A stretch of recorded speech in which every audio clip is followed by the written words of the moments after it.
네. 네. 지금 우리 동네 맛동산, 우리 동네 맞춤부동산, 맛동산 더 디테일이 이제 내일 오전에 티켓이 오픈합니다. 강남, 서초, 송파, 용산, 성동, 분당 6개 지역, 딱 그 지역별로만 이제 세미나를 그 하는 지역에 거죠. 그 대단지 위주로 다 훑어드리고 재개발 재건축 다 훑어드리고 그 다음에 입지 분석과 데이터까지 다 해드린다. 네네, 세 분의 강사가 나오셔서 Q&A도 하고 어쨌든 4시간 정도 강의가 있을 텐데 본인들이 살고 있거나 관심되는 지역에 대해서 올해 말까지 네네네. 사든 팔든 간에 그러라는 게 아니라 다 정리해보고 갑시다. 알고 넘어가자는 거죠. 동작 없나 동작? 동작 좀 알아야 된다. 동작. 네. 용산은 들어갔더라고. 용산 있네요. 용산. 자, 하여튼 내일 오전 10시 오픈하니까요. 꼭 알림 해두셔서 네. 내일 잊지 마시고. 그러니까. 네. 빨리 하셔야 될 것 같습니다. 네. 자, 그러면 우리 신뢰 BBC 박병창 이사님 모시고 오늘도 시장 이야기 나눠보겠습니다. 어서 오십시오. 예, 안녕하십니까? 네, 반갑습니다. 자, 오늘 이제 수능 때문에 저희가 조금 이제 예. 장이 늦게 열립니다. 10시부터 이제 시작이죠. 4시 반에 끝납니다. 4시 반에 끝납니까? 수년 하니까요.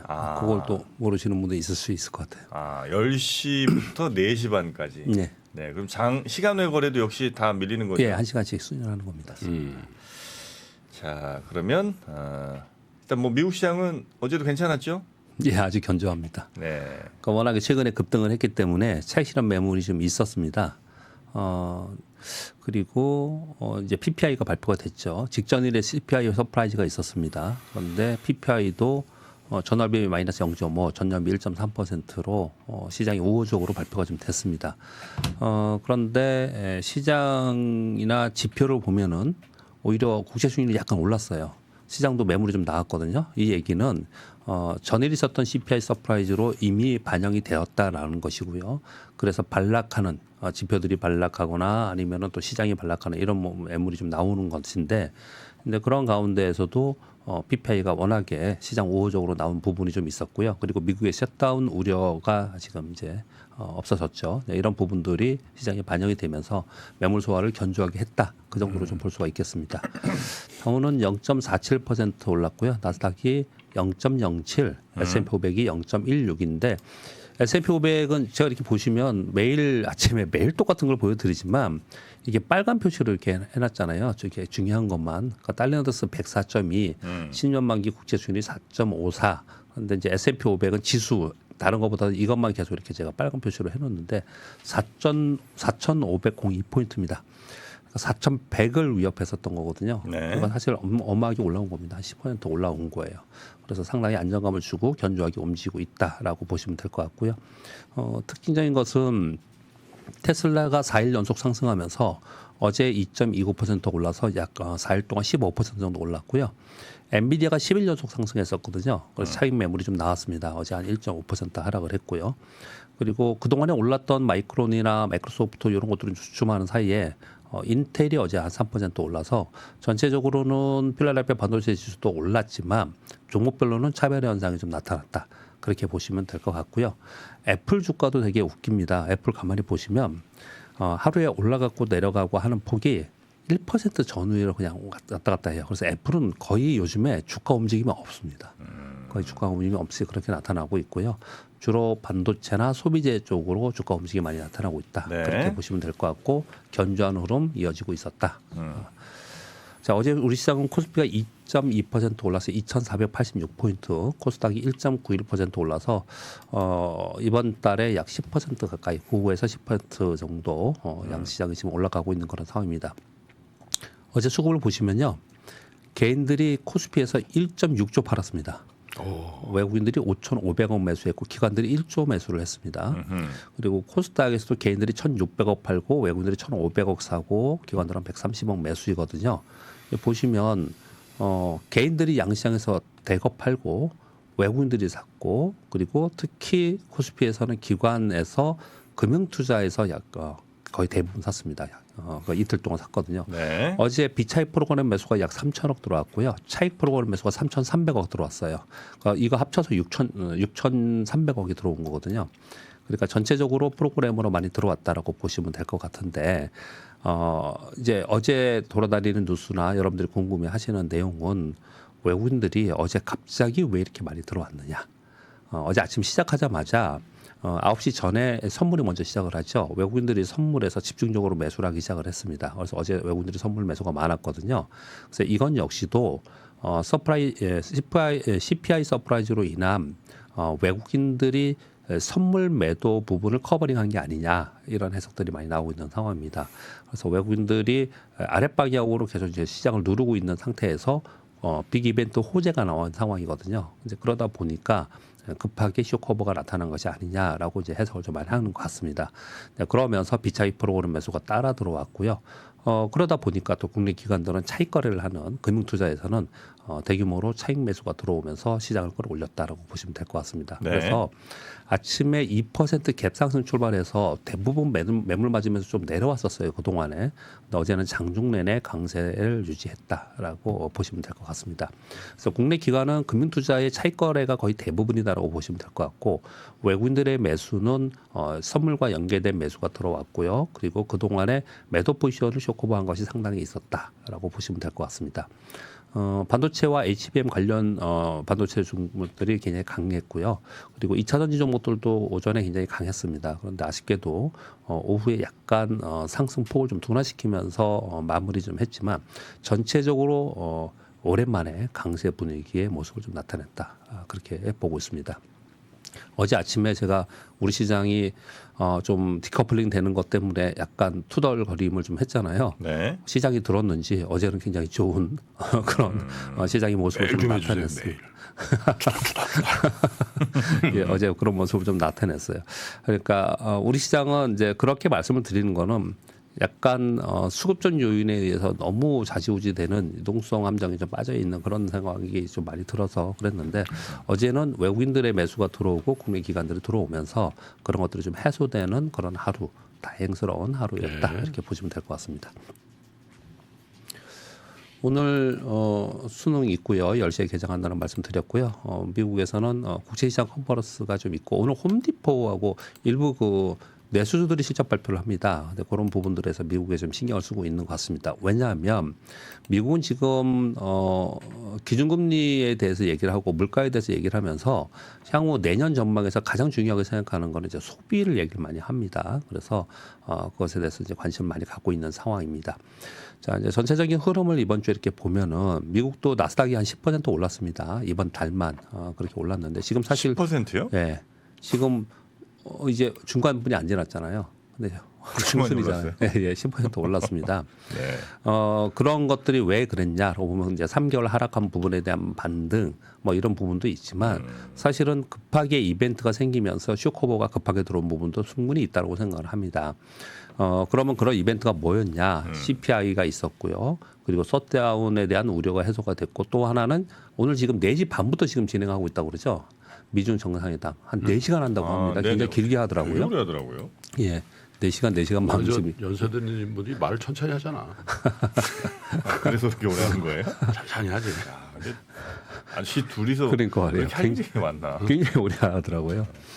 근데 짧은 것보다 긴 게 더 나은 거 아닌가라는 생각도 그렇죠. 들긴 하는데요. 네. 아무튼 이런 것들이 시장의 기대감이 지난주부터 있었던 거잖아요. 계속.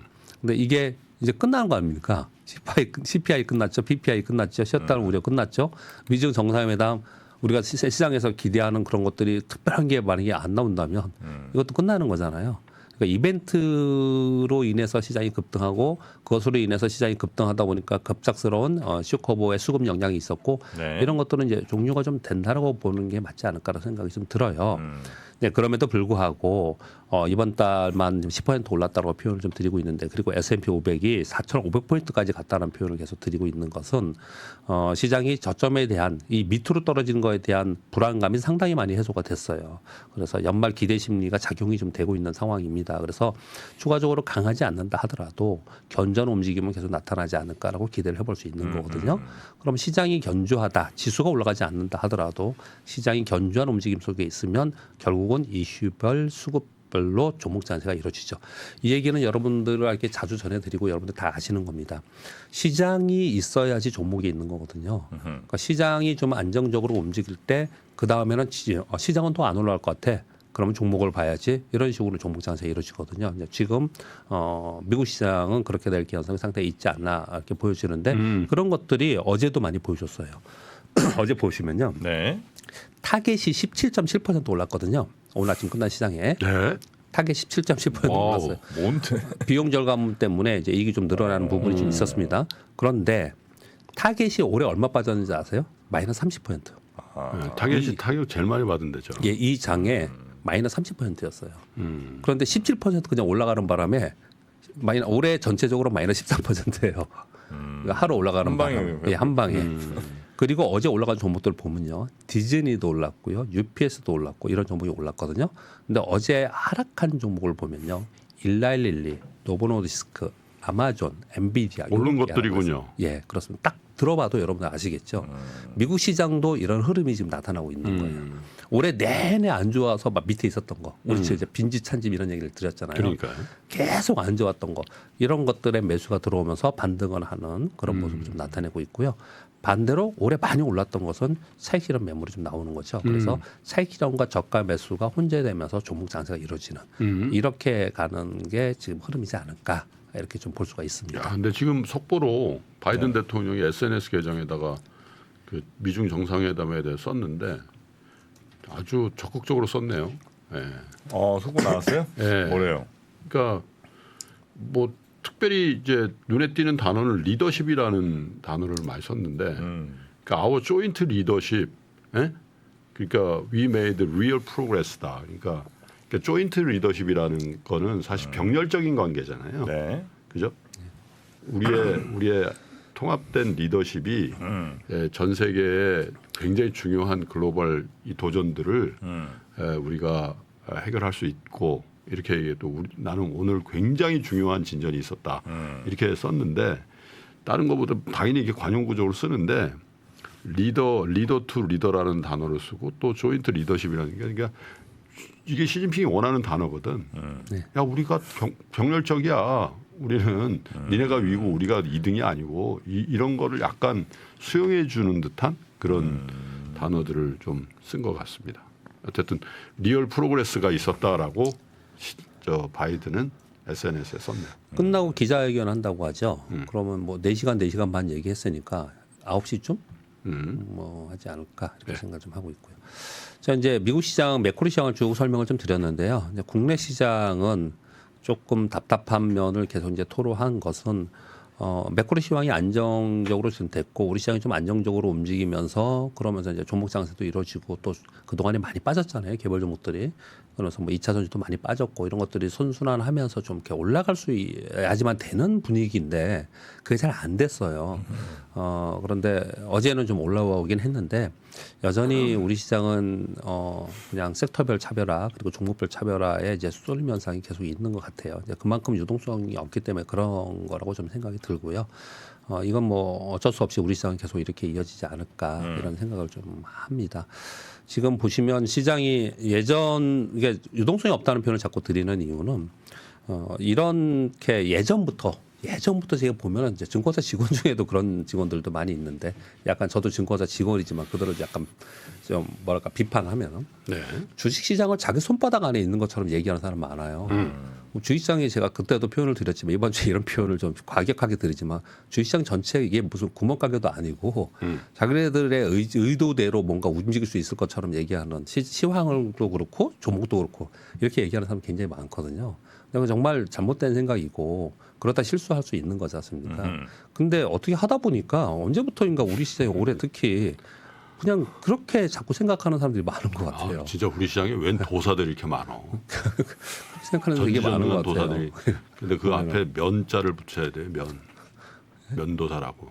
면도사가 뭐예요? 왜? 저 항상 그 있잖아요. 그루들이 그런 이런 것 아주 이런 것 뭐 이렇게 속아치는 그런 것들이 본질이 아니다라는 뜻에서 무슨 너무 말씀이에요? 어렵게 얘기해 주시네. 이런 걸 그런 걸 그렇게 저 이해 하면 못했어. 어떻게? 얘기해요. 뭐 이렇게 얘기를 자꾸 대명사를 너무 많이 지금 남발하시는 거야. 네. 예. 그거 옛날에 다 했는데 그거 안 했구나. 시장은 시장 안에 속성이 있고 네. 그리고 전체적인 글로벌리 매크로 시황과 연동하면서 움직이는 부분이 분명히 있고 네. 산업 사이클이 있고 경기 사이클이 연동하고 하는 부분들이 좀 있는데 그런 거 다 무시하고 너무 그 안에 있는 수급만 바라보는 시장 쪽으로 좀 가는 것 같다. 그래서 좀 답답하다 이런 표현을 좀 드렸습니다. 네. 올해 이제 그런 표현을 좀 드렸는데 그 표현을 지금 또 왜 꺼냈냐? 어쩔 수 없이 연말장에는 특히나 더 그렇거든요. 연말에 뭐 기관들이 뭐 활발하게 움직이겠습니까? 아니면 갑자기 뭐 개인들이 막 들어오겠습니까? 그렇기 때문에 뭐 어떻든 간에 차별화나 쏠림은 좀 계속 있지 않을까? 그 안에서 어떻든 뭐 수익 추구를 하는 거니까 우리는 그건 현실적으로 받아들이면서 시장을 봐야 되지 않을까 이렇게 정도 말씀을 드리고 네. 있습니다. 그리고 뉴스 몇 가지 말씀드리겠습니다. 일단 예산안 통과했다라는 뉴스는 계속 들었죠. 그래서 2단계 임시 예산안 통과됐는데 이게 일부는 1월 9일까지고요. 일부는 2월 2일까지입니다. 그래서 그때 되면 또 얘기가 나오겠죠. 일단은 그냥 임시 방편으로 좀 지나간 거예요. 미국 되게 웃기죠. 예전에 오바마 대통령 때도 셧다운 됐었잖아요. 네. 셧다운 되니까 뭐 임시 뭐라고 그랬죠? 무슨 돈으로 임시로 막 그냥 주고 막 그랬다고 막 그런 얘기 했잖아요. 그러면 또 넘어갔어요. 또. 또 지금 이렇게 하고 있습니다. 우리의 정서적으로 조금 다른 그런 움직임이 계속 있는 상황인데 여기에 우크라이나와 팔레스타인 인도 지역 재원은 제외되었다라는 게 좀 특징적입니다. 그렇게 말씀 좀 드리겠고요. 그리고 지금 미중 간 정상회담을 하고 있는데 그 전에 미중 기후위기 공동대응 강화 성명 발표가 있었어요. 이거 되게 중요합니다. 왜 그러냐면요. 우리 전에 기억을 되돌려 보면요. 트럼프 대통령 이후에 바이든 대통령이 되면서 그러면서 시장의 화두가 확 바뀌었어요. 신재생 에너지로. 그래서 한동안 신재생 에너지를 항상 얘기했습니다. 바이든 대통령의 주력 부분이 있죠. 제일 관심이 있고요. 그래서 이 부분에 대해서 중국도 늘 얘기를 했지만 좀 소극적이었거든요. 그런데 이번에 정상회담 하기 전에 이걸 먼저 발표했다라는 거는 시진핑 쪽도 상당히 바이든의 손을 들려주면서 뭔가 제초를 취한 거예요. 그렇게 보여지고요. 만약에 미중 간 같이 이런 공동 강화를 하면서 이런 후속 발표가 나오면 또다시 신재생 에너지 쪽에 시장에서는 관심을 많이 가질 가능성이 있다. 그렇게 좀 보여집니다.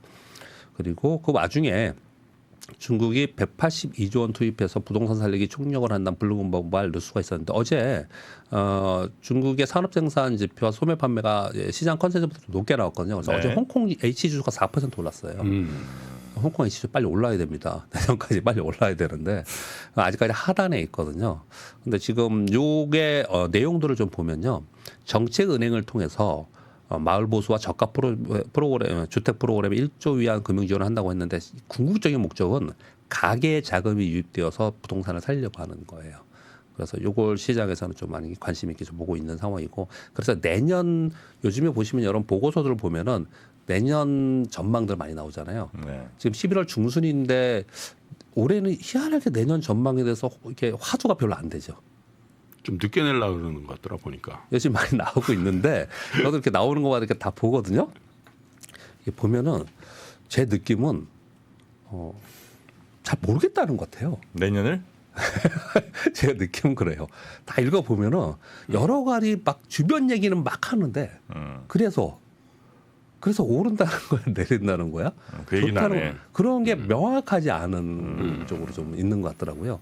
그래서 그런 것도 한번 우리 여기 리서치 센터에서 나오시는 분들 있으면은 한번 좀 이제는 연말이니까 좀 많은 얘기를 좀 들어야 되지 오늘 않을까 리서치 센터에서 한번 나오시고 또 운용사에서 한번 나오시니까 많이 들어야 되지 제가 않을까 생각을 질문을 하거든요. 해드릴게요. 예. 근데 박정찬 궁금해하신다고. 거기에 보고서에 나오는 것 중에 그래도 긍정적으로 보는 요인 중에 하나가 이겁니다. 중국의 부동산 정책. 이 얘기를 좀 많이 하고 있는 편입니다. 그렇게 말씀을 좀 드리겠고요. 네. 그리고 뭐 기술주나 또 뭐 전기차 관련된 뉴스가 좀 있었는데요. 속도 2배 AI 칩 공개했다는 엔비디아 요 얘기 계속 있었잖아요. 근데 뭐 네. 이건 여러분 다 이제 어저께도 들으셨고요. 그런데 엔비디아 측에서 어떻게 얘기했냐면 이 H200은 HBM3E를 탑재한 최초의 GPU라고 공식적으로 본인들이 얘기를 하고 있어요. 그러면 HBM3E가 뭐냐? 이게 지금 SK 하이닉스와 삼성전자가 하고 있는 거잖아요. 네. 그래서 SK 하이닉스와 삼성전자가 HBM 특수가 내년에 본격적으로 될 거다라고 얘기를 지금 하고 있는 거고요. 그래서 이런 것들이 지금 그쪽의 종목들을 좀 움직이게 하는 요인이 아닌가 생각을 하고요. 그 와중에 마이크로소프트가 지금 개발자 회의하고 있잖아요. 자체 개발 AI 칩을 공개했습니다. GPU 쪽에는 마이야 100이라는 걸 했고요. CPU 쪽에는 코발트 100이라는 거 두 가지를 공개를 했어요. 근데 좀 아쉽게도 이 두 가지 다 TSMC에서 제조를 하고 있거든요. 그래서 이게 시장에서는 향후 엔비디아와 경쟁하지 않겠냐. 엔비디아가 적수가 되지 않겠냐. 이런 그러네요. 뉴스들도 한간에 있거든요. AI GPU면 뭐 딱 그거 노리는 것 같아요. 예. 그런데 본인들은 어떻게 얘기했냐면 이번에 나온 마이야 100 AI GPU는 외부 판매 계획은 없다. 그런 건 없다. 자체 제품 서비스 성능 개선에 활용할 거다. 이렇게 얘기를 하고 있는데 시장은 의심하고 있어요. 네네네. 시장은 결국은 엔비디아와 경쟁하지 않겠냐 이렇게 얘기를 좀 하고 있는 그런 상황입니다. 그리고 삼성전기에서 멕시코에 내년에 자동차용 카메라 모듈 생산 기지 설립한다고 하는데 자동차용 카메라 모듈만 하는 게 아니고요. MLCC나 반도체 기판 사업에서 전기차 전장에 역량을 집중해서 북미 지역 완성차 고객사를 공략하겠다라는 발표가 좀 있었습니다. 이쪽도 계속 우리는 좀 관심이 좀 이쪽에 없는데 계속 자동차나 자율주행, 뭐 전장 부품 이런 쪽도 계속해서 새로운 뉴스가 좀 나오고 있는 그런 상황이고요. 어제 이게 시장에 영향을 줄 것 같지는 않은데 뉴스 중에 가장 많이 돌아다닌 것 중에 하나가 요거였습니다. LG전자와 포스코에서 광양제철소에서 AI 자율주행 로봇으로 고위험 설비를 관리하는 거 실증 해봤다는 거예요. 연습을 해봤다는 거예요. 실행을 해. 그래서 고위험 지역에 로봇이 들어가서 관리하는 것들을 실제로 해봤다. 그래서 무사히 잘 맞췄다. 그 사진도 막 나오고 이게 돌아다녔거든요. 네. 그래서 결국은 포스코와 LG전자 이런 기업들이 로봇이나 AR 기술을 활용한 스마트 팩토리 기술 고도화를 실현하고 있다. 이런 뉴스들이 어저께 좀 있었고요.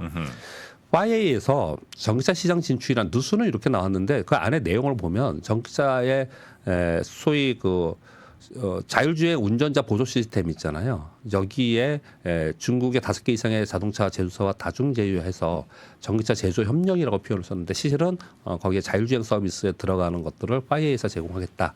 이 시장에 진출하겠다라는 뉴스가 지금 나와 있는 상황입니다. 마지막으로 하나만 더 말씀드리겠습니다. 네. 사실은 제가 뉴스를 가져오면서 가능하면은 근거 없는 뉴스는 안 가져오려고 하고 그리고 보고서 뉴스도 잘 안 가져올 해요. 요즘에는 예전에는 제가 많이 읽어드리고 했는데 왜 그랬냐면요. 이제 보고서들이 잘못 인용되는 것에 대해서 리서치센터에서 우려를 많이 합니다. 그래서 정확하게 그대로 워딩을 해주든지 아니면 그분이 쓴 걸 정확하게 전달할 수는 없잖아요. 그래서 좀 조금 안 하려고 하는 편이긴 해요. 그런데 어제 요거는 꼭 해야겠다는 생각이 좀 들었어요. 이 섹터 때문이 아니고요. 삼성증권의 모빌리티 리서치의 요 담당자, 자동차 담당 애널리스트가 있거든요. 이분이 자동차 쪽 이 섹터를 굉장히 강하게 밀었어요. 강하게 밀었습니다. 밀었다는 표현은 뭐냐면 뭐 강하게 뭐 사라 막 이런 걸 떠나서 꽤 긍정적으로 얘기를 했는데 여러분 자동차주가 답답하다고 표현하시지만 떨어지지는 않았어요. 못 올라서 그렇지 떨어진 건 아니거든요. 네. 긍정적인 뉴스에 비해서. 그래서 이런 긍정적인 뉴스를 계속 나왔는데 어제 보고서에서 제목이 아예 이랬습니다. 자동차주 폭등주의보. 고금리 피해주에서 탈출. 이런 보고서. 너무 이건 좀 이런 용감한 제목 아닙니까? 여러 보고서가 나왔는데 근데 자동차 주에 대해서 제가 설명드리려고 하는 게 아니고 이 내용을 읽어보면 상당히 의미 있는 얘기가 있어서 이분의 보고서를 감사히 읽고 전해드리는 것보다도 여기서 어떤 걸 읽어야 되는가에 대해서 말씀을 좀 드려보고 싶습니다. 네네. 뭐냐면요 이렇게 얘기를 합니다. 미국 CPI 둔화가 되면서 주가가 급등했잖아요. 국채금리 하락하고 그러면서 주가 금리 오르면서 고금리 피해주들이 큰 폭으로 상승했잖아요. 근데 그날 상승한 걸 봤더니 AI나 반도체보다 자동차 상승폭이 훨씬 컸다라는 거예요. 왜 그런가 봤더니 왜 자동차주가 그렇게 못 오르고 한 걸 그동안에 좀 부정적인 뉴스가 있었냐면 작년 9월 기준, 올해 9월 기준 자동차 할부금융 금리가 7.5%, 60일 이상 연체가 6.1%나 되면서 고금리 때문에 자동차 업체가 수요 둔화 우려가 집중되고 있었다라는 거예요.